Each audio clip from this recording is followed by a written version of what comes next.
പേര് സാദിഖ്. ഞാൻ തൃശ്ശൂരിൽ നിന്നാണ് വരുന്നത്. എൻ്റെ പേര് മുഹമ്മദ് സുഫാൻ. ഞാൻ ഒറ്റപ്പാലം. എൻ്റെ പേര് അൻസിൽ എന്നാണ്. ഞാൻ കൊല്ലം കൊട്ടാരക്കരയിൽ നിന്ന് വരുന്നു. ലോവർ ജോ ഇഷ്യൂ ഉണ്ടായിരുന്നു. ലോവർ ജോ ഇഷ്യൂ ഉണ്ടായിരുന്നതിൽ ഡെൻ്റൽ ഡോക്ടറിനെ സമീപിച്ചപ്പോഴാണ് പറഞ്ഞത് ഓർത്തോ സർജന് കാണിക്കാൻ. അങ്ങനെയാണ് ഞാൻ മാത്യു സാറിനെ ഇൻസ്റ്റാഗ്രാം വഴി പരിചയപ്പെടുന്നതും.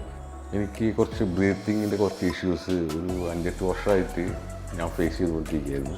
എൻ്റെ ലോവർ ജോ കുറച്ച് ഫ്രണ്ടിലേക്കായിട്ടും അപ്പർ ജോ കുറച്ച് ബാക്കിലായിട്ടും ഇരിക്കുകയായിരുന്നു. അങ്ങനെ കുറച്ച് പ്രശ്നം ഉണ്ടായിരുന്നു എനിക്ക്. ആർക്കെങ്കിലും ലോവർ ജോ ഇഷ്യൂ അങ്ങനെ സംബന്ധമായ ortho facial surgery, dermatology surgery അങ്ങനെ വല്ലതുണ്ടെങ്കിൽ മാത്യു സാറിനെ റെക്കമെൻഡ് ചെയ്യുന്നു. സർജറിക്ക് ശേഷം ഞാൻ എല്ലാം കൊണ്ടും ഹാപ്പിയാണ്. ഞാൻ 100% സാറ്റിസ്ഫൈഡ് ആണ്.